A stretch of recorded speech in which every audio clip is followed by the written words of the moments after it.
Welcome, everyone. I want to start off by saying how much I appreciate the engagement of our board in supporting this effort. As Eric said, I'm Diane Fellman, the chair of the Hills of Eternity Board. And I especially, Eric, thank you so much because you're teaching, he's also a member of our, as everyone probably knows, our board of trustees. And you have a lot going on, and he's crafting the special signature cocktail for the gala. So somehow in between all of those, and he's married to Denise, so somehow between all That's of that, among all of that. That's a full-time occupation. It's the easiest work I have. He was able to put this together in a very, I think, pretty short period of time. And we're hoping that this integration of the Hills of Eternity and Congregation Sherith Israel continues. For those of you who haven't seen it, we developed a logo over the last 6 months where our North Star, if you will, is honor the dead, support the living, and invest in our futures. So we want to share some of our learning, some of our experiences, and then hear from you on what you're interested in and how the Hills of Eternity can better serve the larger Congregation Sherith Israel community. So now, without any hesitation, I'm going to have to look at my notes. And especially thank you for coming out in this crazy weather. It's just May. I first want to introduce Susan Solomon, who is a licensed attorney, and she's held senior management positions in leading legal and financial organizations. And Susan came to us from Chicago, where she was the executive director of a synagogue there, Temple Sinai. And she is currently our executive director of the Jewish Cemeteries of San Francisco, and she'll explain why it's Jewish cemeteries and not just Hills of Eternity. And she's responsible for all the aspects of the cemetery operations, from client services, fiscal management, board wrangling, that, my favorite part, staff supervision, to strategic planning and implementation of the many services the cemetery provides. And I want to add a personal note that on behalf of the board, we are so appreciative of Susan's efforts to work on the vision for our cemetery, and I think I can say maintenance and beautification of our cemetery. If you haven't been out there lately, there's going to be a tour on June 11th, or it's open every day except Shabbos and federal holidays, and Jewish holidays, and it's just, Terry and I were talking at lunch yesterday, our mausoleum is just stunning. I mean, I really want to acknowledge, like before Susan came, we looked a little bit shabby, and now we don't. So thank you very much, Susan. And Sam Salkin, who I just had the pleasure of meeting and getting to know. He's the executive director of Sinai. He joined the team in 2010, and you're about to leave the team, sadly, in the next month or so. End of the year. End of the year. Sam has extensive managerial and leadership experience in the nonprofit and for-profit sectors. He received his BS and MS from Cornell University, and I want to actually know what the S was in. What did you study? Development sociology. Interesting, because I always want to know, many of the our board members have heard this, there's not a booth at the career fair for funeral home executive director of cemeteries. So you want to know how we got here? And I think it's really interesting to know that journey, career journey. And he's a licensed funeral director, and he's been an integral part of the San Francisco and general Bay Area Jewish community. And we're going to miss you, but we have you for the rest of the year. And finally, our own Rabbi Jessica Zimmerman Graf. I think she needs no introduction, but just as she scoots up. I'll summarize, because I think we all know, everyone in this room knows you pretty well, but I'll add a personal observation, but Jessica's very background, Rabbi Graf's very background in, she went to Columbia, and we've heard how she was in the desert in Chile, looking at the sky, and traveled around the world, and, has had all these experiences. And she grew up in Sherith, Israel, and she's come back to Sherith, Israel, and I think that really enriches our experience as a community. And also, I want to thank you for dedicating your time to this lecture series, because it's a really busy time of year, but I feel that one of our goals was to treat death as part of life. That's the title of it. And so I'll turn it over to Rabbi Graf. Thank you. Thank you so much. Thank you to all of you guys for being here. I'm going to stand because as a person who's 5 feet tall, I find that my voice projects much better when I stand. I love this new logo. I was wondering if the bar that HOE has been sponsoring fits into support the living or invest in our futures. You will see the surprise name of the bar on Saturday night. Okay, excellent. Well, I really love this, and I love that we're here and having this conversation. Death and the conversations around death are so much a part of life and the community. I was at the cemetery yesterday doing a funeral and talking to people about how the names of the funeral feel like we are all connected from the city to HOE. It's really our kind of second home. I always refer to it as our country estate. And it feels really nice to be in the country and to walk around as we buried Patty Axelrod yesterday. Many of you may have known the Axelrod family. They were part of the founding of the San Francisco Jewish community.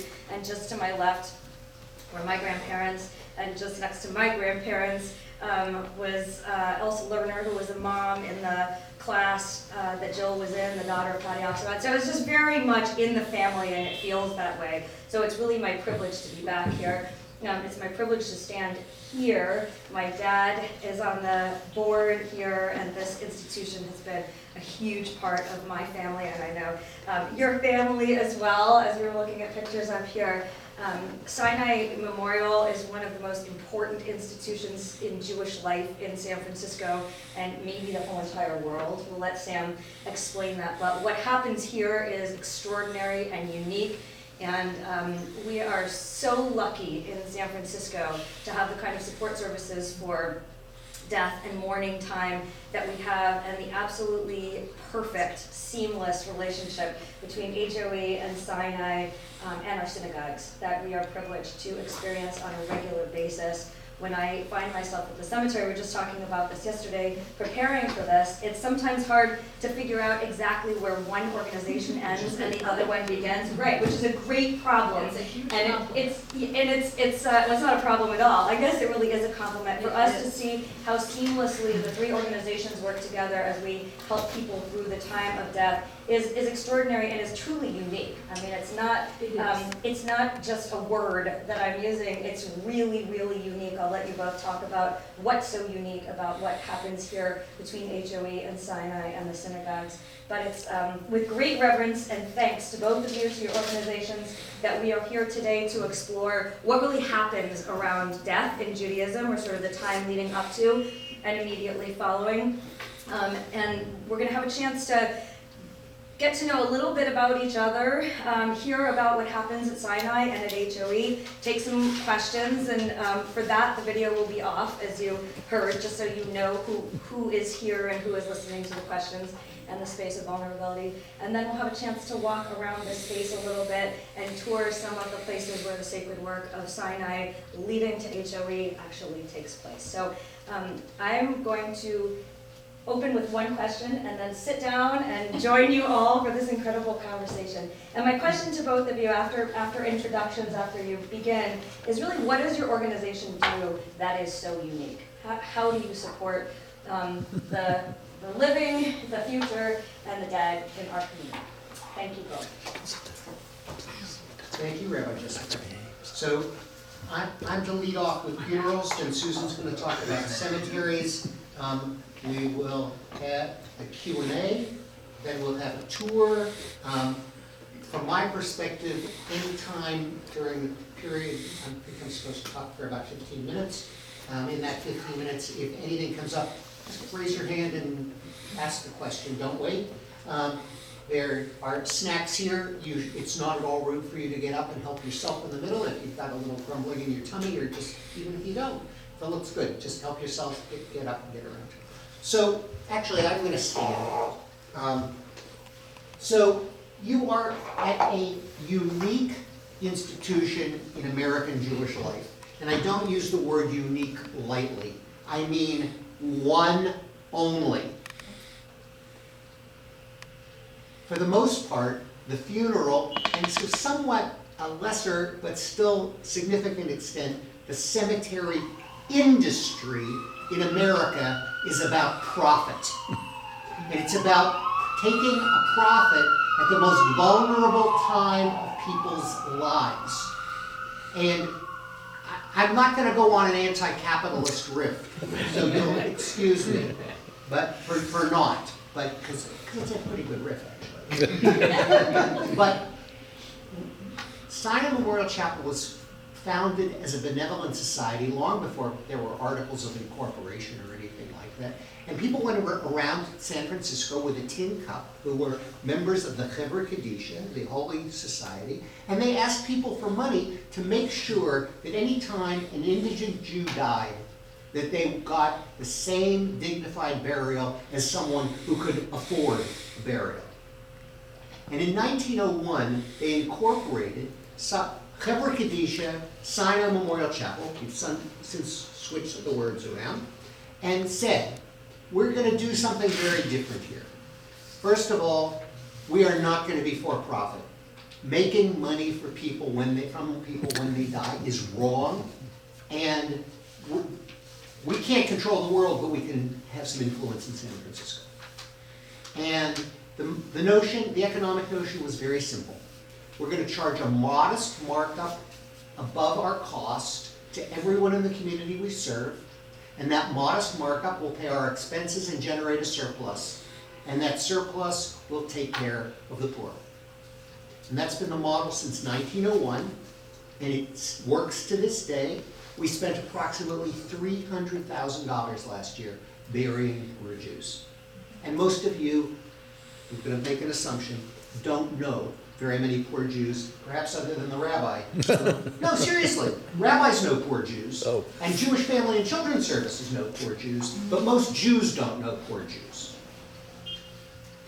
And then our board expanded its mission in the 1920s to say, anytime someone had the loss, a perinatal loss, or the loss of an infant or a child up to age 12, we would take care of the expenses associated with that, irrespective of the family's means, because that family's loss represented our community's loss of potential. And we do this day in and day out. And with an aging female population in the community, miscarriage is more and more common. And so this is something we do very quietly, but we do it in a very dignified way. So let me give you sort of the sociology of this. So you're in our main mortuary. We have a mortuary in Lafayette in the East Bay, to serve the East Bay.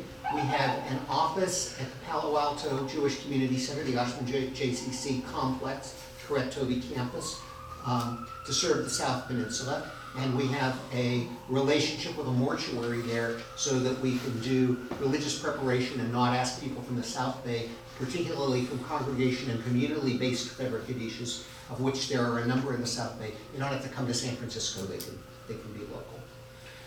We are the only Jewish funeral service between Los Angeles and Seattle. I know that's hard to imagine, but there's not one in Portland, there's not one in Sacramento, there's not one in San Jose. So if someone dies in Reno and they want a Jewish funeral, they call us.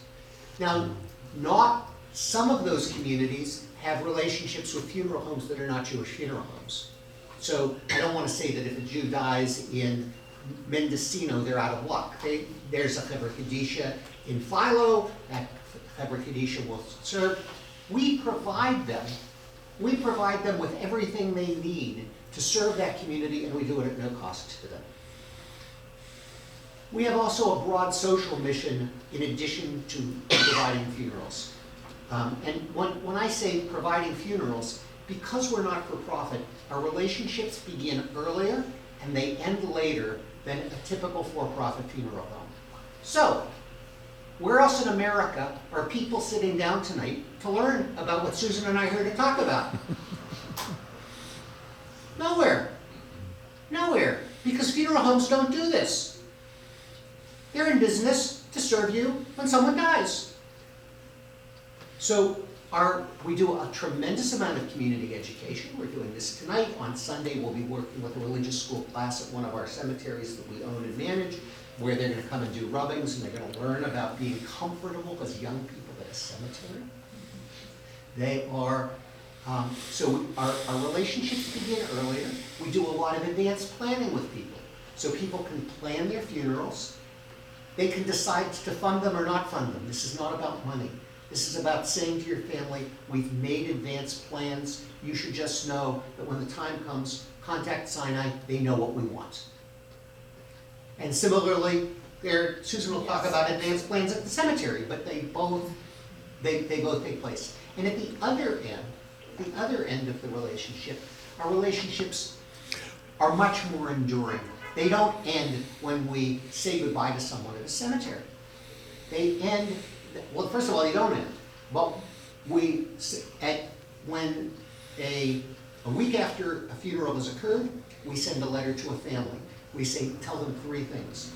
One, tell them it was our honor to have served them, and we'd like to know if there are things that we could have done better to serve them, because we're looking for constructive feedback. Secondly, we remind them that we have mourner care counselors on our staff, and we provide mourner and bereavement care to the community at no charge. And we remind them, and we tell them that they get the name of the person that's going to be contacting them to see what kind of mourner care they need. And the third thing we do is every time we serve a family, we plant a tree in Israel in memory of that person. Funeral homes don't do this. Funeral homes don't do this. So, and we do other things, some of which are traditions of Hebrew Kadishas, some of which are traditions here. So, for instance, you may have read in the J about the fact that we sponsored the Seder at San Quentin Prison. Well, part of the tradition of this Eastern European grounded Hebrew Kadisha is that no one who wants to celebrate Passover should not be able to have the means to have a Seder. And approximately 4,000 people in our community had a Seder this year because of what we did. And it's done generally, with the exception of the story about San Quentin, it's done very quietly. In the old days, maybe even some of you remember this, but I don't think you're all too young. We used to literally have people line up around the block, and the North Chapel was filled like a grocery warehouse to the brim, and people would get a chicken, and they'd get a jar of gefilte fish, and they'd get some grain, and they'd get everything matzahs, and they'd get everything that they needed to make a Seder. At a certain point, it became a little undignified, if you will, and honoring the dead, a dignified, very important concept.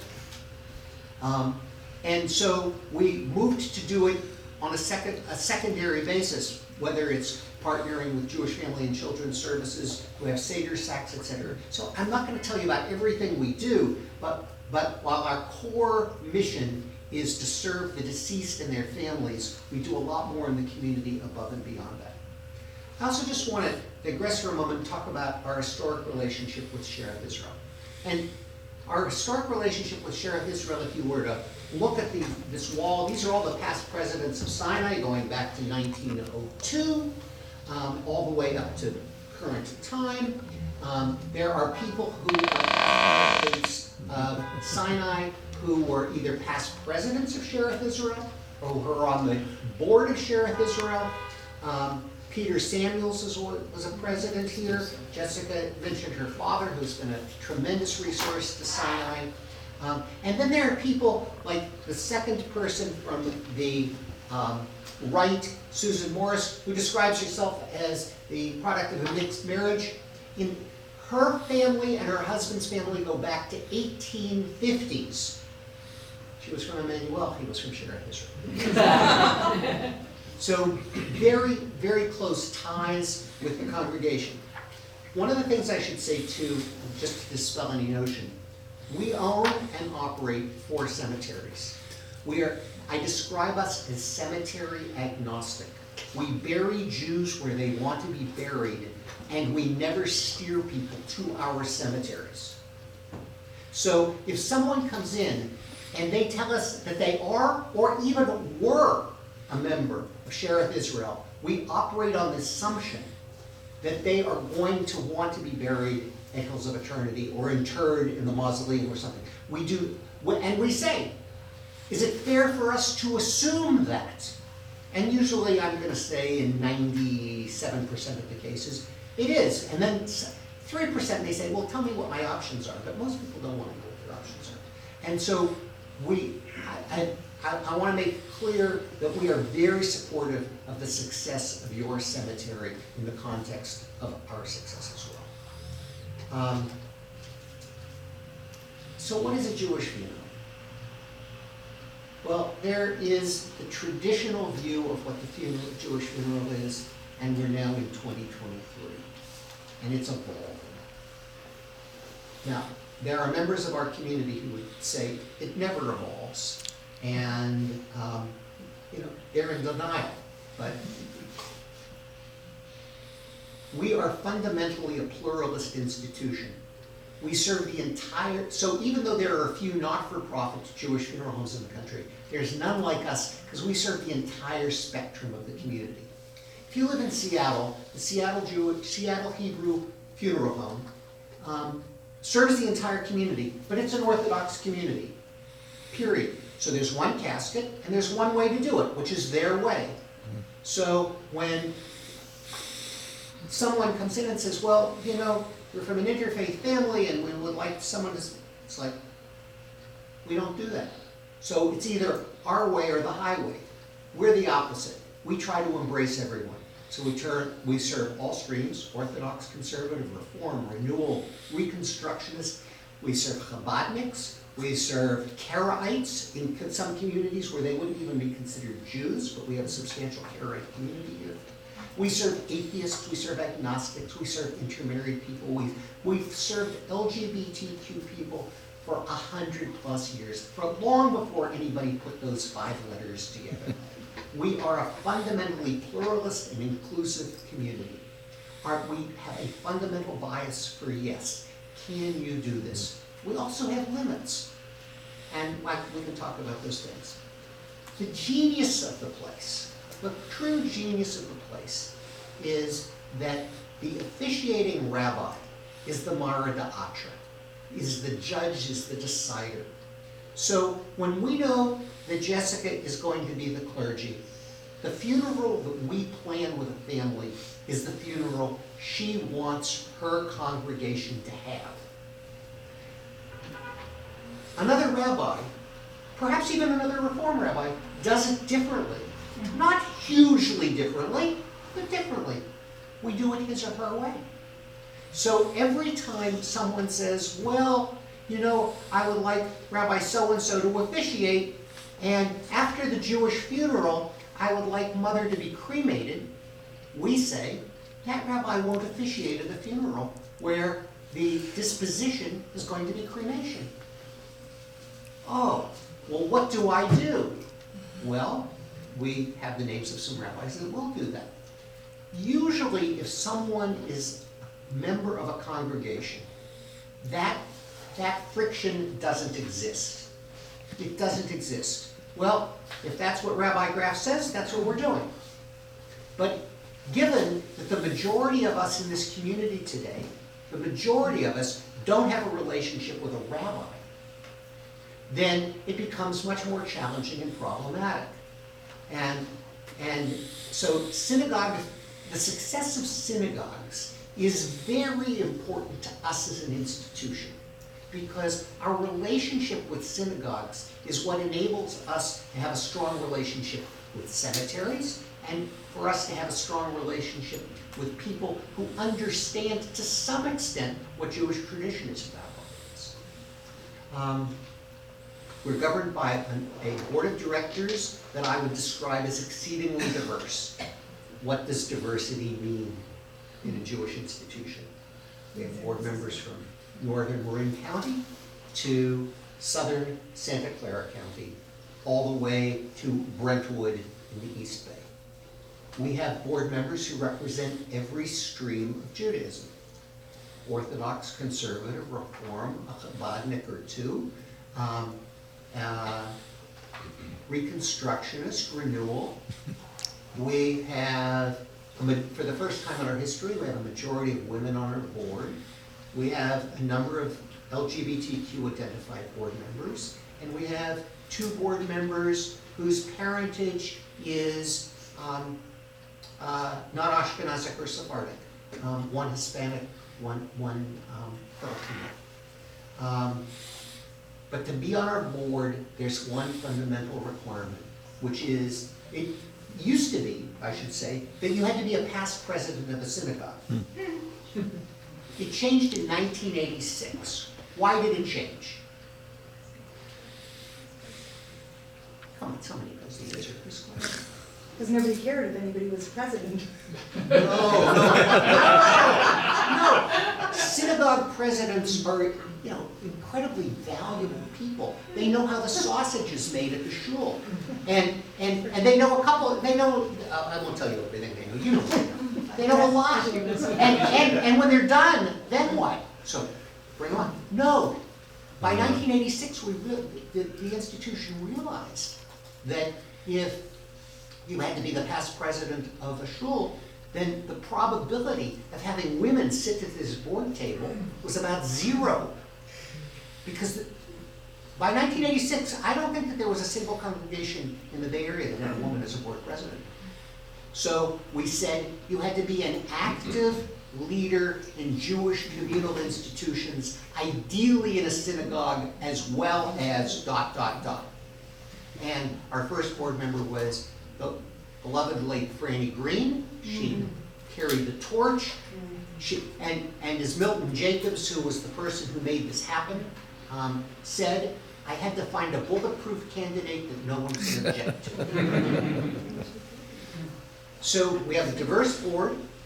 We have board members who may not tell their best friends that they're on the board, because this is a very quiet kind of thing. Most people know who's on the board. They serve without compensation. In fact, to be on our board, you have to pay board dues of a modest amount of money every year to pay for all expenses related to the board, because the Chevra Kadisha notion is that no one should ever be enriched because they served as a member of the board of the Chevra Kadisha, even to the extent of eating a tuna fish salad sandwich that was paid for by the Chevra Kadisha.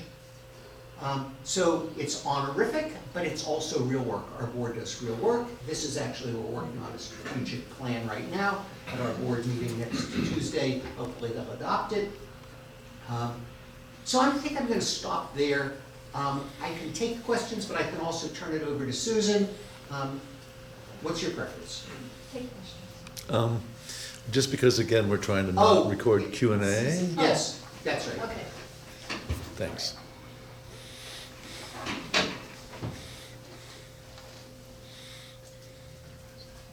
I do not run the same kind of an organization that Sam does, but I am in love with my work. I care for 3 Jewish cemeteries: Hills of Eternity, Sherith Israel's cemetery, Home of Peace, Emmanuel's cemetery, and Salem Memorial, which is owned 50% by each congregation. I'm going to talk to you tonight about coming to the cemetery, and the cemetery I'm referring to is Hills of Eternity.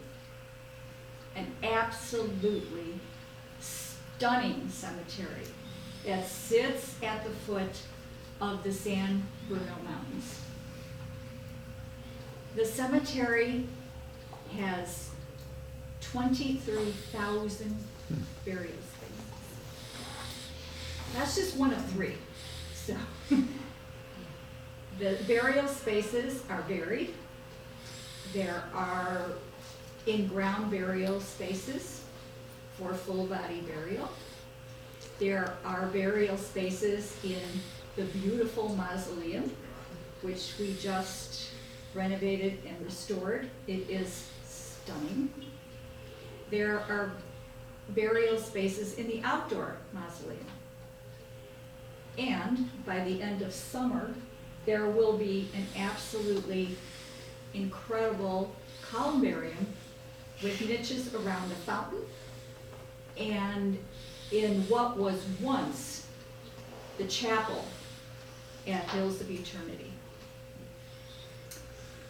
When you come to the cemetery, you drive in. You see the office on the left, and there's an American flag flying there. If you continue driving straight ahead, the mausoleum is on your right. You go around the flagpole and up into the body of the cemetery. In addition to plots, which everybody thinks a burial space means you're going to be buried in the ground, and that's your plot, and that's it. Well, welcome to our world. It's not that simple. You can have a full body burial in the mausoleum. You can have a full body burial outside in the ground. You can have a full body burial in the outdoor mausoleum. And soon, as soon as we can develop a green burial section in a beautiful flower field that is at the top of the cemetery. So as you drive into Hills of Eternity, if you drive all the way to the top of the cemetery, there is a huge flower field there.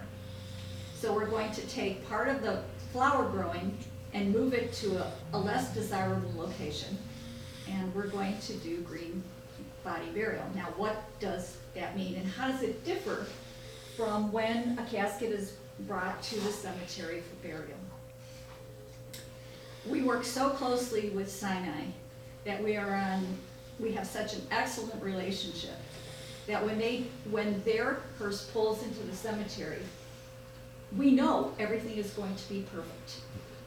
Not only from our end, but also we know the funeral directors, and they are all incredible people. They care, and they serve this community with love.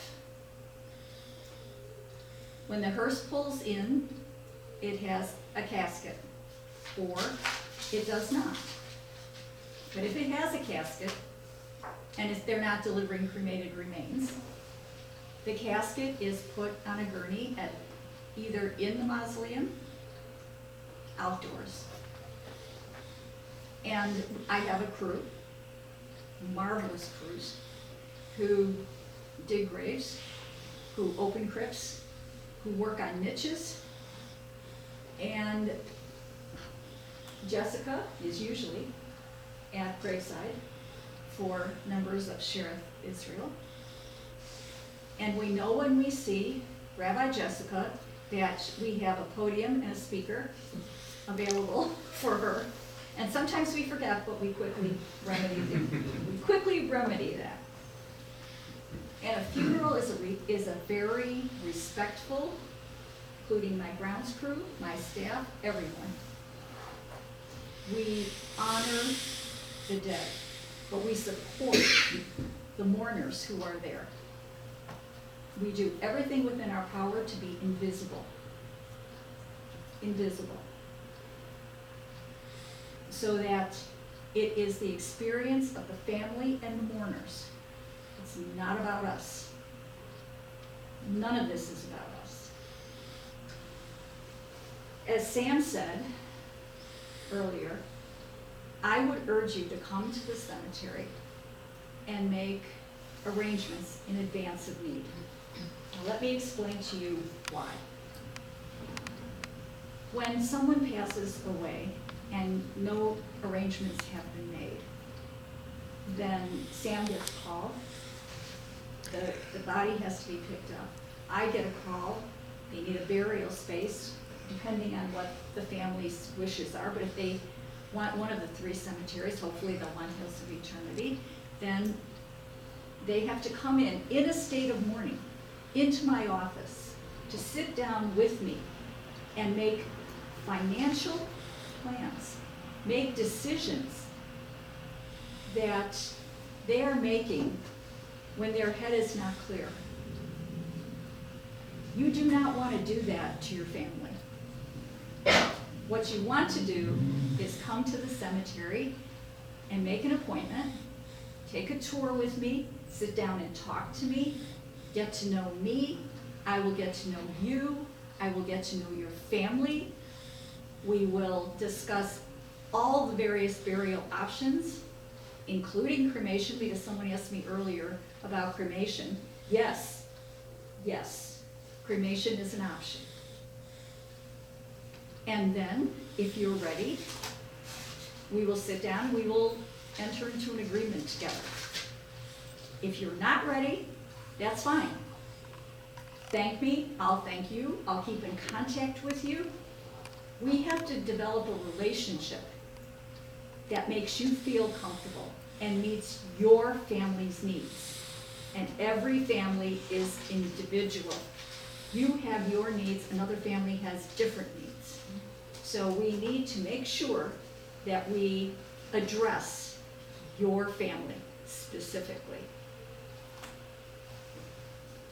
That's what you do when you make pre-need arrangements. And you can finance your purchases as well for 36 months at no interest. So you should feel free to begin thinking about it, begin exploring it. Come in and meet with me, talk to me. My day is complete when someone comes in and I get to know a new person, someone I didn't know before. That is essential to my work, is getting to know you. If I don't know you, I can't serve you. Want to turn it off? But before we turn it off, I'm wondering if I'd like to ask one other question, if you can kind of help us put some more information out, and then we'll respond with some questions to you. Can you just share a little bit, because there's a vast body of information you could share with us. What happens when someone dies? What are the decisions that a family needs to make when they always say to me, what am I supposed to do when my loved one dies? And I say, your first call is to Sinai, your second call is to Hells of Eternity, your third call is to me. And that's not how it happens. So, right.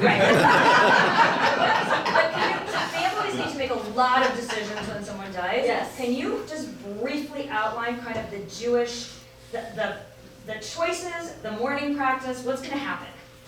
Well, what usually happens is my phone rings in the middle of the night, and someone said, I'm with a family, and it's usually a nurse, or it could be a family member. If it's a family member, they're in mourning already, and they can't even speak to you. So you don't really even know what they're asking you to do. So I direct them to Sinai Memorial. And if the person is grieving, I'll make the call. I'll make the connection. Because that is the right thing to do. You do not leave someone in that state and not try to help them. You have to help them. So I will then call Sinai, whoever is on call, and then eventually the rabbi. So the proper order is, of course, Sinai and then the rabbi. And we're last because we're the funeral. I mean, we're the place where the remains are interred or entombed or buried. So, Sam, you're on. Well, and I completely agree with everything that Susan said, and now I'm going to say something contradictory. And the reason I'm going to say Thank you, Sam. no, I'm not going to contradict you. I'm teasing you. Someone will call Susan, Yep. and they will say, Mother has a plot at Hills of Eternity. Everything is taken care of. Yes. What do I do? So Susan's right, we're the first people to call, but we're not necessarily the first people who are called. Correct.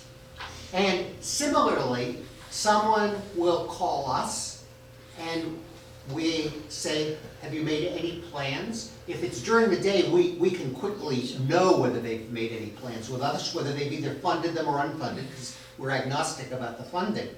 And they'll say, well, Mother said everything was taken care of. She has a plot at Hills of Eternity. And we say, you know, we have no record of Mother having made any plans with us. So the rational approach, well, first of all, let me take you back to the old days. In the old days, 50 years ago, a Jewish person died and they made one of two phone calls. They either called their rabbi, and the rabbi said, if I can channel the rabbi said, don't worry, I'll call Sinai, we'll take care of everything. Or they called us, and we said, if we didn't know, because we probably had a pretty good idea, but if we didn't know, we would say, are you a member of a congregation? And they would say, yes, I'm a member of Sherith Israel. We would say, don't worry, we'll call Rabbi Graf, we'll take care of everything. But now that less than 20% of us have a rabbi, who do they call? So they call either Susan in the middle of the night or they call us in the middle of the night. And they really don't always necessarily know what the protocol is. So that's A. B, we have a document that we've created here that is a covenant between clergy, cemetery, funeral home, and Chevra Kadisha. And it lays out very explicitly who does what for what. So, someone says, well, I used to be on the board at Hills of Eternity. I'll call Susan and we'll get everything straightened out to get the grave ready. No, we'll take care of that. Well, I've spoken to the rabbi. She's available tomorrow at 10. Our commitment in the covenant is we never schedule a funeral until the clergy and the cemetery have signed off. And it's really best if we do that rather than, playing phone tag. So, under ideal circumstances, the first call comes here. We only work 6 days a week. We don't work on Shabbos, but we are available 7 days a week, 24/7. We always have someone on call. And so if someone calls tonight and has had a death in the family, whether they're in an institutional care like a hospital or a senior living situation, or they're at home, we dispatch our transportation, we bring them under our care, and our message is, we will call you at 9 o'clock in the morning to make arrangements. And we'll get some vital statistics. One of the things we try to establish, for instance, first of all, is what their level of religious observance is, because if they would treat like a shomer, a watcher, to stay with the deceased through the night, then we ask that question so that if in fact they want a shomer and we do not have one current on staff tonight, as we don't tonight, we can facilitate bringing someone in to sit with the deceased. But that's kind of the process. Did that? Mm-hmm. And as far as then making choices about how to prepare a body for burial, what are some of the decisions that people would have to make based on how traditional they might be or not? So that's a really good question. So it's not all that many variables, but there are a number of variables. The first variable is probably what is the disposition of the deceased going to be. And in some cases people don't know, and in other cases they certainly know. And sometimes it's easy. It's like, oh, we own a crypt at Hills of Eternity. Well, if you own a crypt at Hills of Eternity, there's not a decision to be made because it's already been made. But if you say to yourself, we've been debating, we don't know. It's like, maybe we need to, Susan's example, maybe we need to go to the cemetery one more time before we decide. And you've just had a death and you've just had a loss and you're beginning to feel bereaved and it's a balagan. So the big variables are, one, what kind of a Jewish funeral do you want? And where do you want it? Because you could have it here. You could have it at Sherith Israel, even though it's a little complicated because of the design of the building, but you could have it there. You could have it at the cemetery chapel. You could have it graveside at the cemetery. You could choose none of the above, and you could have what's called a direct burial, which is no funeral service, just burial. Then there's the question of disposition. Do you want to be buried or entombed, or do you want to be cremated? Now, this is not a question that would have been asked at Sinai 50 years ago. The assumption would be Jews are buried or entombed, for the most part. Yes, there are urns at Hills of Eternity that are more than 50 years old. Because Jews, even though, if a Jew comes here from Baltimore or New York or Washington, they say, but Jews don't cremate. And we say, Jews in the Bay Area have cremated since the gold rush. Cremation is part of Jewish culture here. It's probably not true of anywhere else in the United States, but it's part of Jewish culture here. And to say Jews don't cremate invalidates family traditions here. And so we're very careful to be very sensitive and thoughtful about that. So then there's the question of disposition. Many people come and think that cremation is an alternative to funeral rather than an alternative to burial.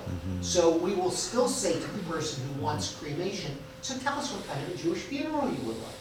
And for some people, it's like incongruous. Well, I said mother wanted to be cremated. Well, mother can be cremated, but do you want a service? Do you want a funeral service? Do you want a memorial service? Memorial service being the equivalent of a funeral service, but the deceased is not present. So does that help, Jessica? Yes, Tahara. So, we provide religious preparation of the deceased at no charge. So we do the religious preparation called tahara, which is the washing and the cleansing of the body. We do that at no charge. We do charge for a shomer on an hourly basis. It's here so that there's a Jewish person with the deceased 24, from the time they come under our care approximately until the time that they're delivered to the cemetery for burial or interment, or taken after the funeral service to the crematory for cremation. Some people choose one and not the other. Some choose the other and not the one. Then there are the questions. Well, we would like tahara, and as part of tahara, you're dressed in tachrithim, very simple linen garments. But could Dad also wear his giant's jacket? The answer is, we can do that. We can do that. Can we have Dad's favorite lucky charm in the casket with him? You know, I'm torn. Mother might have liked to have a traditional preparation, but she also might have liked to have been buried in her favorite Chanel suit. Can we do that? Yes, we can do that. I describe how we operate in terms of the people who come to us as never wanting to engage in judgment. We don't want people to feel that because what they want may be at variance with Torah true Judaism, that there's something wrong with them, that they're defective. They're just fine.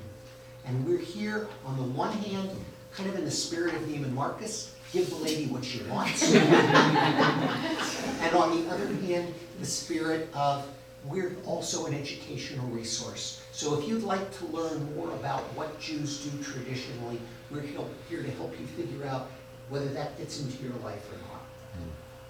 Thank you.